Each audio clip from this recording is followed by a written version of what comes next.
out because I do love these lyric breakdowns, and I did get great feedback on them. So I figured I definitely am going to continue throughout the whole album, more than likely, and just keep breaking songs down. So today I'm doing the track Chasing featuring YG Tut. And just to break it down, how I got the Tut feature, I've been following Tut for a really long time. Of course, Preacher's Son is a classic. And I found him right before the IOU EP, so I found him a little later than a lot of people, especially native Chattanoogan's. And no, I just instant big fan. And so I followed him on Twitter and would just have brief Twitter exchanges with him or like his tweets and, just be involved because I support him. I support what he does. And so he just put out that he was looking for features and collabs during quarantine, and he fucked with me heavy. I let him know I budget, and he graciously accepted that. And he heard the song. I guess he thought it was a great song because the verse that he delivered is a hell of a verse. And I appreciate you for that, because that verse is powerful. It adds such an element of Southern hip-hop onto the track, because I am a Southern hip-hop artist, and I'm very proud about that, and I'm happy I have a piece of my own Southern hip-hop history. This is my biggest song that I've ever done. I am proud of it. It's probably one of my favorite songs I've ever done, but I have so much good music that's still undiscovered, and I recommend y'all check it out.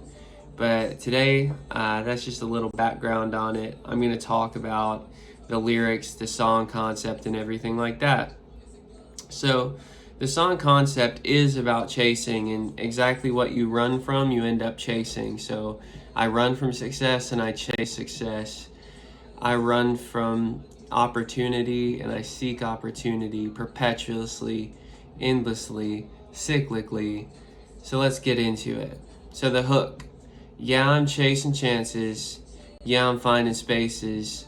I find placements dated, futures overstated. So I'm chasing these chances. I'm finding spaces. So I'm finding headspace. I'm finding spaces where I'm having a more successful effort with my art. I'm shooting higher. I'm aiming higher in my ambitions. And I wrote this song before I even got Tut on it, but that's what marries it, is I have reached higher up and successfully communicated with an artist that has a larger platform than me. And that's huge for me, because that means my art is connecting with him, which means it can connect with many, many people. And so I find placements dated, futures overstated. I think like placements are dated, like blog spots especially, because people, they're still mixed era, like, oh, check out these blogs, get you run through a blog. It's hard to figure out where to place our time and get the biggest platform and the most feedback for our time. I've shot so many shots at blogs over the years, and nothing really has come of it.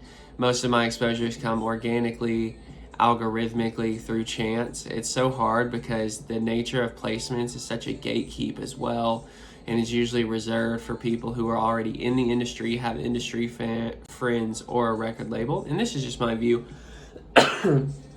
Just my view. Maybe I have a warped view of it because I haven't found a lot of success in it. So I said, fuck it. I find them dated. Like, I don't need those things to succeed. You don't need those things to succeed or be a success. Coffee break.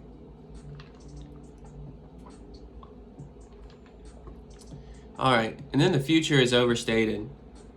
That's a big one for me, because how do I start this? Everyone's thinking about their future and working to manifest and build it, but some people, and myself included, can get to seeing it so clearly and seeing exactly what they want. You know, exactly what you want is not what you're going to get. You're going to get many things that are unexpected. And so I have a philosophy in life that as long as I am sticking true to what I want to do, that's playing music, performing music, recording music, being a person who doesn't intentionally do harm to others, and looking at the big house and the big resource streams that I do have, as long as I hold those in place, even if it doesn't come out exactly how I wanted it to look like, it's going to come out closer to what I wanted to look like, since I pursued it and since I did my best to get there, instead of hyper-fixating on a dream that I get so upset with that I quit everything when it doesn't work out the way I want it. I instead let my future be more ambiguous and more open-ended, and I have an idea of what I want it to look like, but I really just make sure I'm in the present, putting the work in right now. And that's a reminder for myself, because future is overstated is just a way of me saying I'm exhausted by everyone saying what the future's going to be. Doom and gloomers, politicians, utopists, whatever it may be, everyone thinks they know what the future's going to be, but there are always paradigm shifts that we can't foresee coming, and I think those are so interesting. All right, verse 1. All right. Kid in the darkness, smoking with heartless, feeling discarded and feeling outsmarted, a target for cynics and pistols, a boy is a missile, a boy is a gun. So kid in the darkness, smoking with heartless. Heartless the homie. What up, Rio? What up? So I Hate Heartless is a member from Space 4000. They're near and dear friends of mine, colleagues, collaborators, and peers. And so like I'm saying, I'm in the shadows and I'm smoking with I Hate Heartless. And it works as just like smoking with heartless is smoking with the heartless, the people disowned or disenfranchised by love. And so that's what we in the shadows doing. We're all right.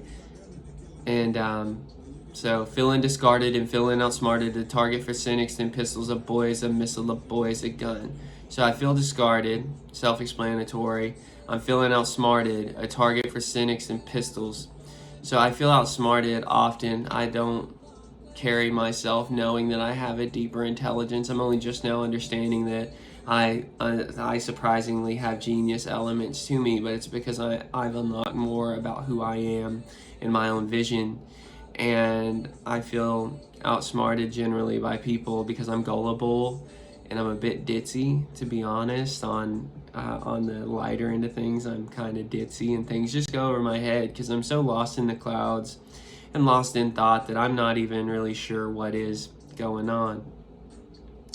So a target for cynics, I feel like I surround myself with cynics more than I surround myself with optimists, because you get optimists in a group together, they're going to be so chatty and gassing each other up and such yes men that if you only keep those people around you, your head's going to get so big and then you're going to fall off your own creative path because no one was checking your impulses, no one was criticizing things about you that maybe they're unsure of and you're unsure of. And so that's why the people around me, though, I make sure they know who I am, what I love, so that way they can help keep me on my own journey. And I think that I'm a target for cynics sometimes, though, because of my optimism. It makes them hate things even more, be even more pessimistic, because it's like, why does he feel like that, but I feel like this, and I don't want him to feel like that. I want him to feel like this, this negative pit. So I feel like sometimes I get targeted for that, and that's what the pistol metaphor is in that sense, is the gun is on me, target's on my back for this monumental amount of negativity that is endlessly working to drag me down and pull my light under. But it is a balance of light and darkness always. And so a boy is a missile, a boy is a gun. I guess like I pulled that from, of course, like Tyler influence, because a boy is a gun, he's explosive. It's like an explosion of emotions more often than it is a subtle dispersion of emotion, and that's a lot of what this album is bursts of emotion. Next we have feeling so weak but keeping it strong, mind on the wave, killing the days, I'm killing the time, ounces to freedom, I'm feeling my demons and drinking Moscato and deep in the grotto. So feeling so weak but keeping it strong, that's going through the motions and gaining strength, because I feel weak but I'm still presenting myself and manifesting strength. I'm holding on to my strength, and I think that's a great quality that I do have, is that even when I'm at my weakest, I'm taking these baby steps to maintain my strength and to maintain my come up and to maintain my true nature. So mind on the wave, killing the days, killing the time, ounces to freedom, I'm feeling my demons and drinking Moscato and deep in the grotto. So my mind's on waves, I'm waving in and out. It's more feelings and emotions and reactions to those things. With my art, I almost have a mosaic of myself where all my pieces of art are images of myself, like in slivers, and when you zoom out, it creates a picture of me as a whole more than I do narrative storytelling hip-hop, because my brain isn't so linear like that. It's bouncy. So we're bouncing in and out of different lenses and images and frames of my life. And Ounces to Freedom, 40 Ounces to Freedom, that album saved my life. My childhood best friend, one of them, Tony, he showed me the album when I dropped out of school, and just the freedom of the West Coast and the freedom of feeling like a piece of shit but being carefree in the face of that and finding my own happiness at the bottom of the barrel. I think that was a beautiful moment, because not a lot of people know that, like, I'm from the dirt. You know, I spent time in trailer parks and projects and bumfuck Egypt and always being broke and moving around from family to family. And, you know, that's just a hard thing to recuperate from. And I've done a good job in doing it. And that album reminds me of that.